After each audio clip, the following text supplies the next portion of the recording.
Hello YouTube, thanks for stopping by.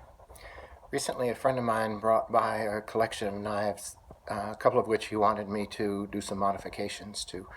We'd been out in the woods and he had seen a 50-year-old old hickory knife that we had modified as a Boy Scout and asked could I do the same thing to one of his knives. So he brought by his very interesting collection of knives from Jeff White, and I'll show you the mod and then we'll show you some of his other very interesting knives. Give me a second to turn this thing around. Okay, here we go. Here's the knife in the front that he asked me to modify. It, I think, is the Heavy Duty Camp King by Jeff White. It originally had the same kind of profile as this little trade knife behind it, and he had asked me to roll the top of it down and soften the edges on the upper bout here. And so we knocked it down, rolled the edges, accented the spine, put a fresh strop on it.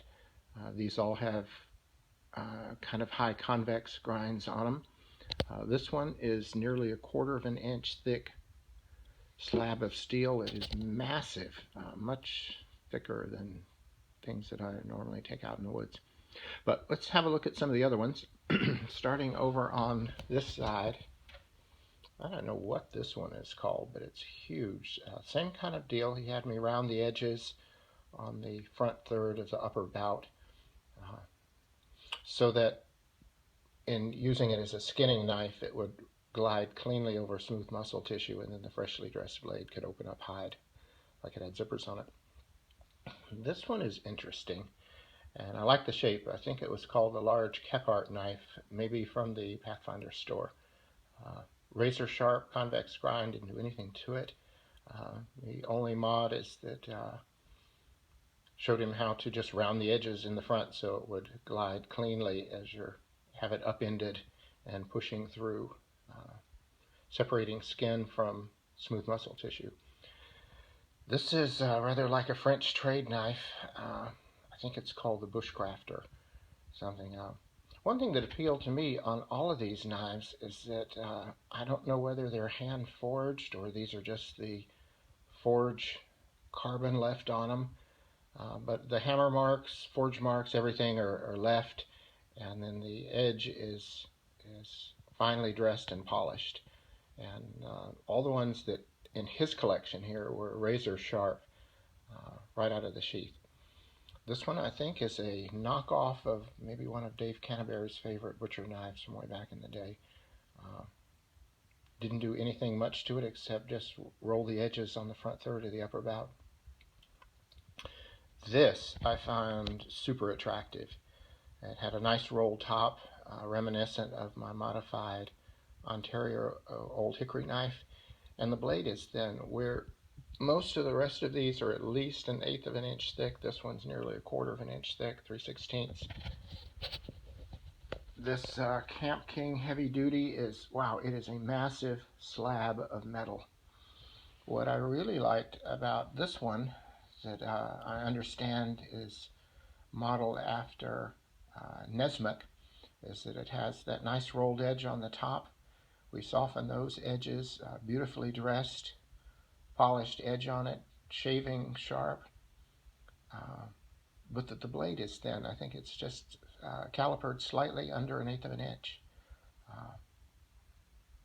It just feels good every way you can imagine. If you think that a knife is basically, let me think how to say this, I'm going to mess it up. 1/2 of the edge of a knife is basically an inclined plane, and the whole knife is a double inclined plane, and the shallower the angle, the less force required to push through. So for sharpness and cutting ability, thinner in my mind is better.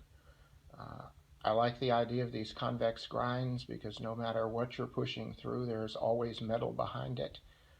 Because of the apex of the curve of the convex grind, makes it physically more difficult to roll the edge than a typical Scandinavian grind. Here's another one. Wow, I was a Boy Scout. I'm supposed to have be honest, but I'm going to find it really tough to send these two back. Uh, Great little skinning knife, the roll top, perfect for cleanly gliding over smooth muscle tissue, and the blade was so sharp it would open up hide just like it had a zipper on it. This one, geometry-wise, another little skinning knife. I love the thumb choil on the top. I love everything about it except that straight edge on the top. If it was mine, I would profile the upper edge and roll it down a little bit so it would be a little cleaner to use upside down in your hand to skin. And this little guy, he said he was using it as a neck knife.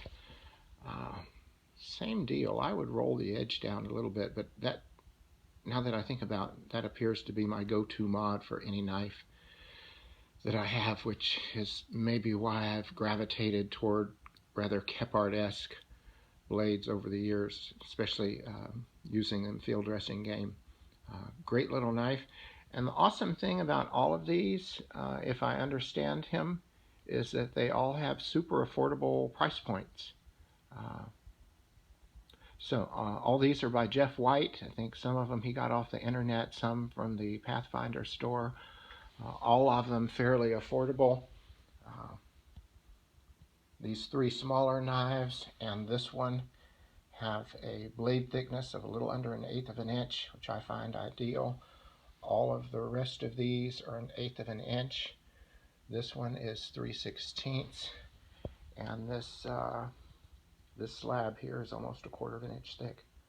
Wow, weighs like it too. So anyway, thanks for stopping by. These are all knives that belong to a friend of mine. They all come from Jeff White, and besides their rustic appeal, they're made in the United States and have an incredible price point. Go check them out. Thanks. See you next time.